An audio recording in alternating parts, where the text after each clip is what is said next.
A serious collapse has pushed Red Bull into a position that once seemed almost impossible.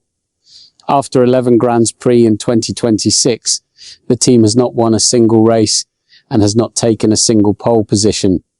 Red Bull heads into the break with 177 points, sitting fourth in the Constructors' Championship, far behind Mercedes on 379, Ferrari on 307, and McLaren on 220. For a team that once controlled Formula One, the numbers are brutal, but the real problem is deeper than simply building a bad car.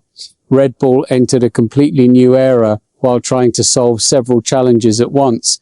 The RB22 was designed around new aerodynamic rules, while the team also became a full power unit manufacturer through its project with Ford. Chassis, aerodynamics, energy management, and the new engine all had to mature together, and they did not develop at the same speed. The warning signs appeared immediately. Max Verstappen finished only 6th in Australia, retired in China because of an ERS failure, and managed just 8th in Japan. Ishaq Hadjar also struggled. After 3 races, Red Bull had only 16 points and was 6th in the constructors' standings. Verstappen complained about the engine, balance, understeer and oversteer, while Hadjar was also unhappy.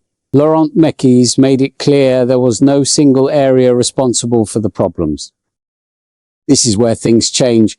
Blaming the new Red Bull Ford engine would be the easy answer, but the evidence tells a more complicated story. The power unit suffered reliability and energy deployment issues, yet Verstappen later praised the work of the engine department and said much of what had been designed before the season was being confirmed on track.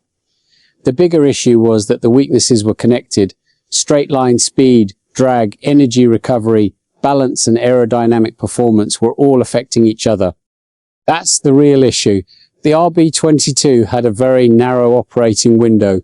On some circuits it struggled in slow corners, on others the problems appeared at high speed or on the straights.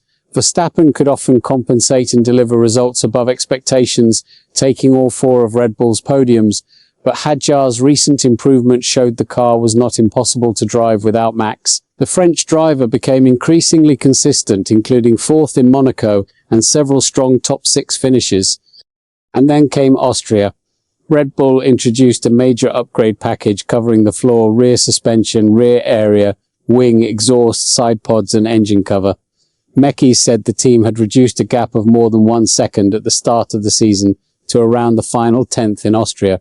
Verstappen finished 2nd, just 3/10 behind George Russell. After only 1 podium in the first 7 races, he took 3 podiums in the final 4 before the break. This changes everything, but the danger has not disappeared. Silverstone exposed balance and wing problems. Truck racing I did a little bit of, single-seater touring cars, sports cars, and while Verstappen still complained about straight line speed in Spa despite taking another podium. In Hungary he finished 2nd, but Lando Norris won by more than 15 seconds. Red Bull is improving, yet there is still a major difference between fighting for a podium and having the pace to control a race. The new regulations did not destroy Red Bull, but they destroyed many of the technical advantages the team had spent years building. Now the question is whether the recent recovery can become consistent across every type of circuit, or whether the RB22 will remain too dependent on conditions and Verstappen's exceptional ability. Red Bull has started finding answers, but the second half of 2026 will reveal whether this is the beginning of a real comeback or simply a temporary recovery. And for another major Formula One story, check out the next video available on the card. What's your take on this situation? Share your opinion below and don't forget to subscribe to the channel for more Formula One updates.